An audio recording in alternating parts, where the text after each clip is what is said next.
Olá, meus amigos, muito bom dia, que Deus abençoe a todos os que creem. E os que creem, e somente os que creem serão abençoados. Somente os que creem serão abençoados. Os que não creem, não se pode perder tempo com eles. Então, conforme nós havíamos prometido a respeito do Salmo 116, quando o salmista começa o salmo dizendo: amo ao Senhor, amo ao Senhor.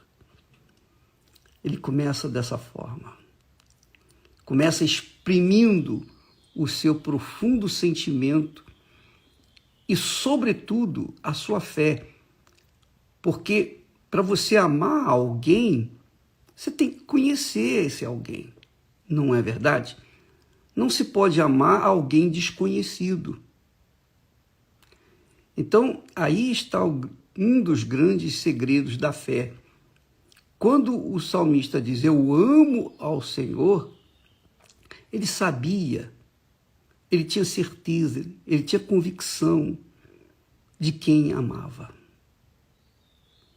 E, infelizmente, a maioria dos cristãos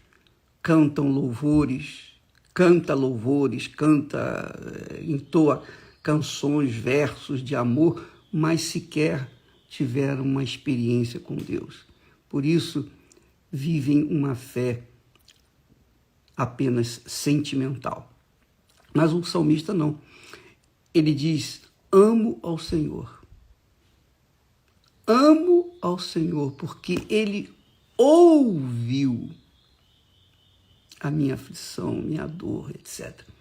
Aí quando ele chega no versículo aqui, 12, ele exprime, Senhor, o que eu posso te dar?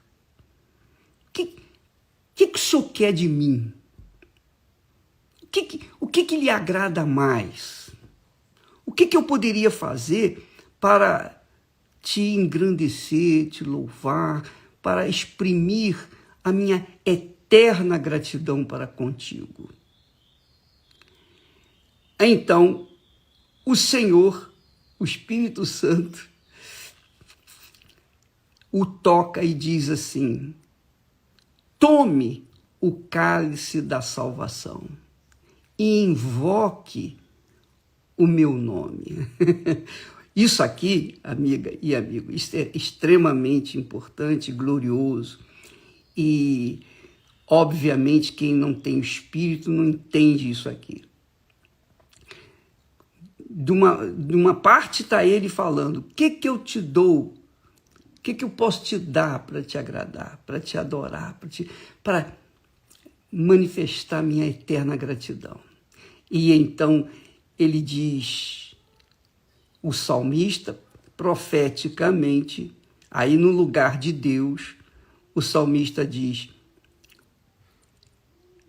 tomarei o cálice da salvação e invocarei o nome do Senhor. Essa é a maior expressão de fé que nós temos na Bíblia. É o que Deus quer. Desde os primeiros, desde Adão e Eva, você verifica que Adão e Eva andavam com Deus, ou melhor, Deus andava com Adão e Eva pelas tardes. Deus sempre quis ter comunhão com o ser humano, sempre quis tratá-lo como amigo, como pessoa íntima. Mas o ser humano é cruel, rebelde, pecou, e o pecado gerou essa humanidade que nós vemos por aí.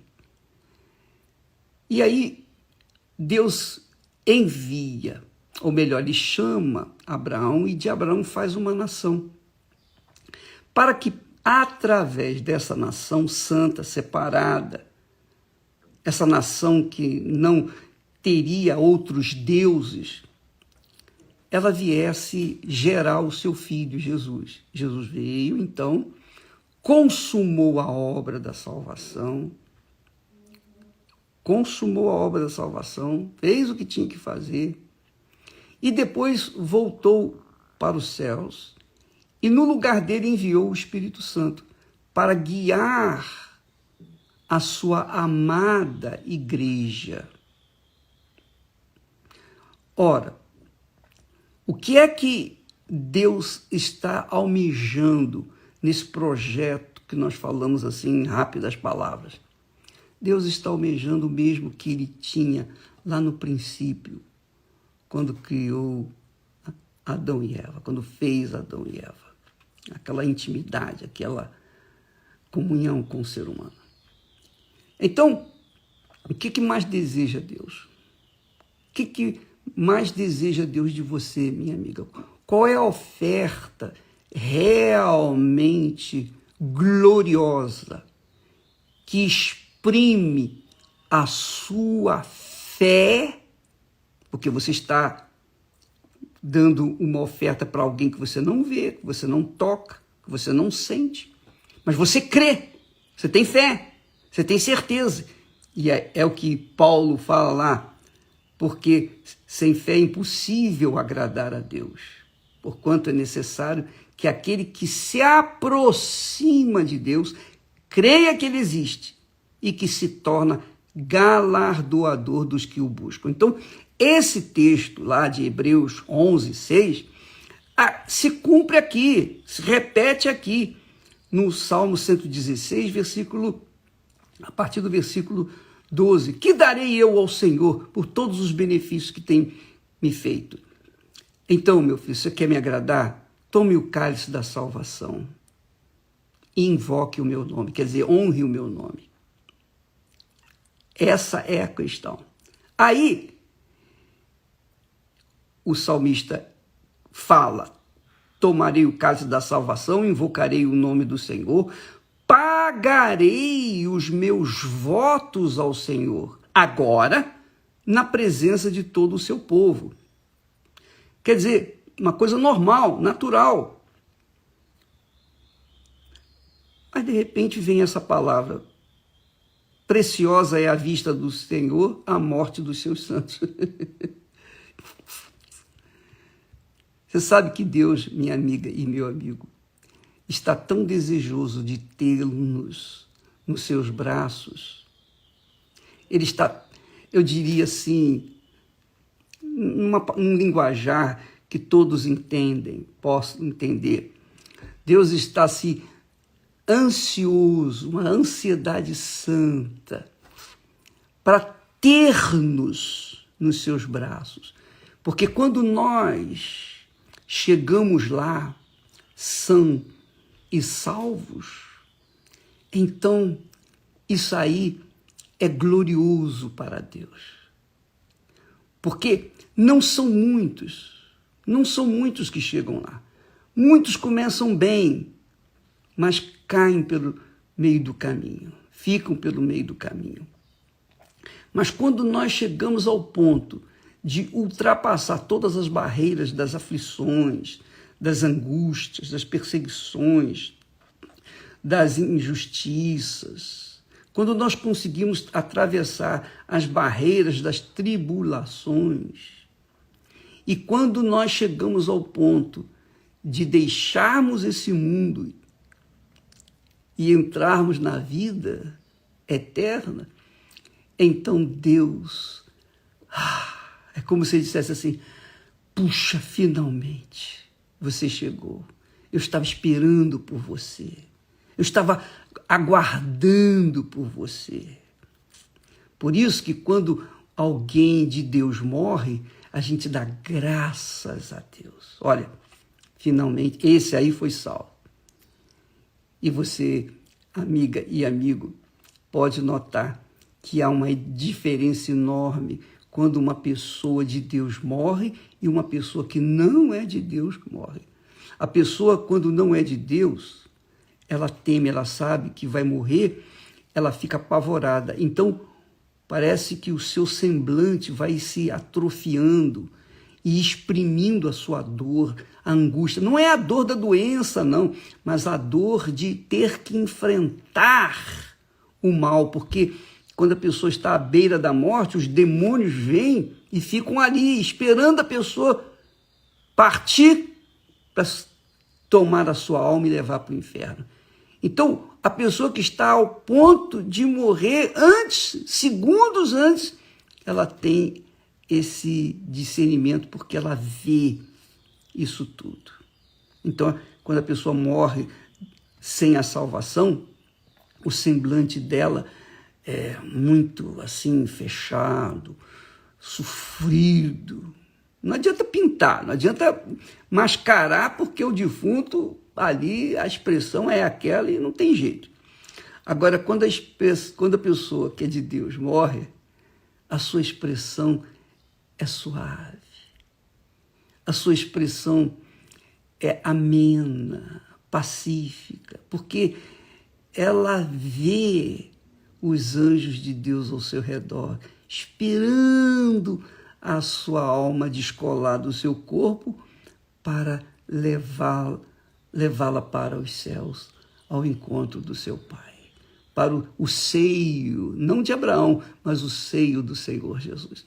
Então, esse texto aqui, preciosa é a vista do Senhor, a morte dos seus santos, isso aí para os incrédulos, isso aí não combina bem não. Só quem é de Deus, só quem é nascido da água e do Espírito Santo tem essa consciência, tem esse gozo na alma de um dia partir. Eu vou dizer para vocês, eu estou doido que a minha hora chegue. Eu pudesse ir agora, seria uma bênção. E eu não estou falando aqui para vocês como hipocrisia, não. Eu estou falando com sinceridade, porque os meus filhos sabem disso, a Esther sabe disso, todo mundo, os meus familiares e pessoas que estão mais próximas de mim já têm me ouvido falar sobre isso, que bendito será o dia em que eu partirei. Aliás, como testemunho para vocês todos, quando eu tinha 19 anos de idade e o Senhor se revelou para mim, Ele me salvou, naquele dia eu nunca me esqueço, o gozo, a alegria, eram tão grandes, tão imensos, que eu falei, meu Deus, me leve, eu não quero ficar aqui. Eu tinha 19 anos. Eu falei, Senhor, eu não quero ficar aqui, eu não quero correr o risco de perder isso que o Senhor está me dando. Mas Deus não quis, não foi a vontade dele. Então, ele me deu o seu Santo Espírito para proclamar aos que creem, aquelas pessoas que são sinceras, essas verdades. E nós estamos passando para vocês aquilo que Deus nos deu. Então, isso é uma experiência pessoal. Eu nunca ouvi dizer que alguém, uma vez tendo uma experiência com o Espírito Santo, tenha querido morrer, mas eu sou essa pessoa. Eu sou essa pessoa, com 19 anos de idade. E eu não me esqueço disso, e eu falo isso a título de testemunho para vocês. Então, por quê? Porque eu tinha e tenho consciência de que esse mundo é uma porcaria, mas bota porcaria nisso. Esse mundo é cruel, é nojento, esse mundo é injusto, esse mundo é do diabo. É como o apóstolo disse, o mundo jaz no maligno, quer dizer, o mundo está no inferno. O mundo já está no inferno, cada vez vai ficar pior. Quanto mais se aproxima a volta de nosso Senhor Jesus Cristo, pior vai ficando o mundo, pior, vai ficar cada vez pior. Não tenha dúvida disso, não. Não tenham dúvida disso, não. Portanto, esse cálice da salvação, se você não o tomou, é porque você rejeitou.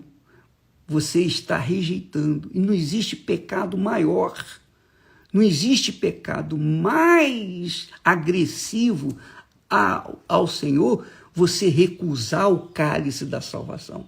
Quem está oferecendo esse cálice da salvação aqui é o próprio Senhor Jesus. Olha, eu paguei na cruz pelos seus pecados. Eu morri por você. Toma este cálice da salvação.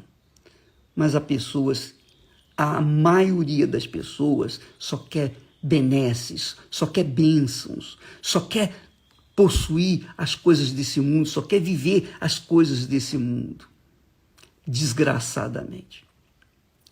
Mas aqueles que se submetem e recebem, eu recebo, Senhor, o cálice da salvação, me dá um cálice, eu bebo esse cálice.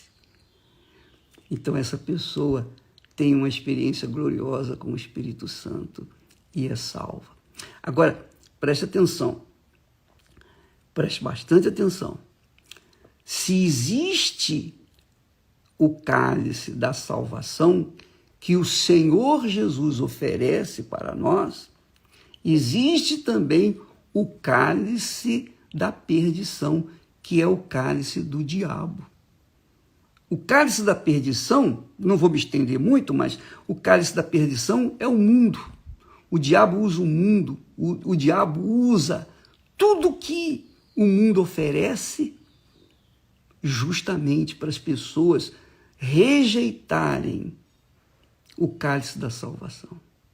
Porque ou você bebe do cálice da salvação, ou você bebe do cálice da maldição, que é o cálice da ira de Deus, também chamado o cálice da ira de Deus, o cálice do furor de Deus.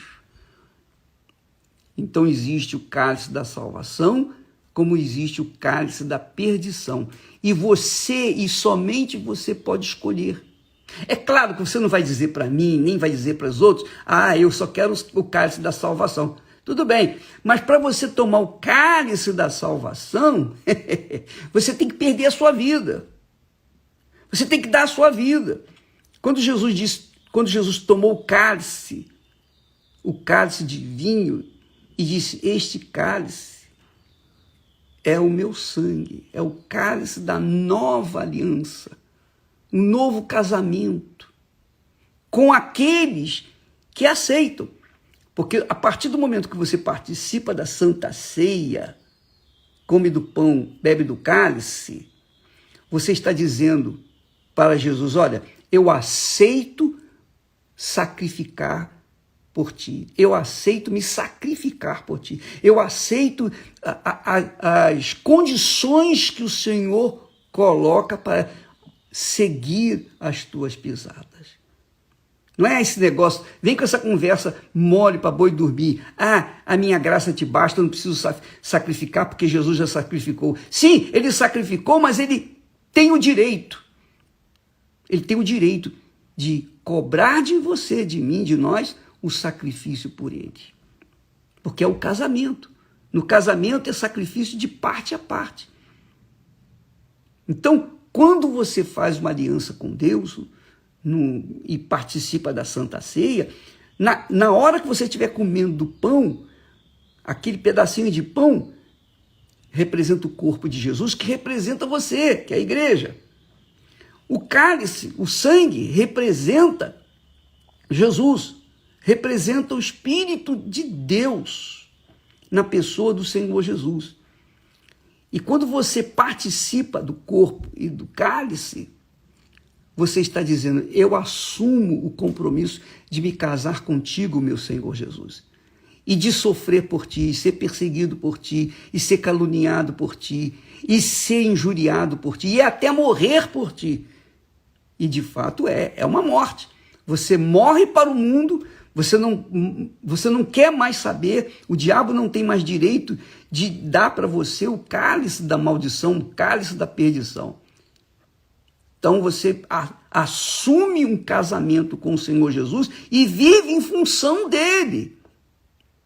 Essa é a fé. A fé cristã não é só você ir na igreja, cantar, adorar, louvar e depois voltar para casa e depois voltar para a sua vida cotidiana e fazer aquilo que você quer fazer. Não, minha amiga, quando você casa com Deus, você tem que negar a si mesmo, negar a sua carne, negar a corrupção, negar a prostituição, negar o pecado, negar o amante, negar a amante, negar a carne, negar tudo que não presta, deixar os amigos, conhecidos, as pessoas que fazem parte do seu círculo de amizade, você deixa tudo, você morreu para o mundo, você morre para os amigos, você morre para tudo, inclusive para os parentes incrédulos.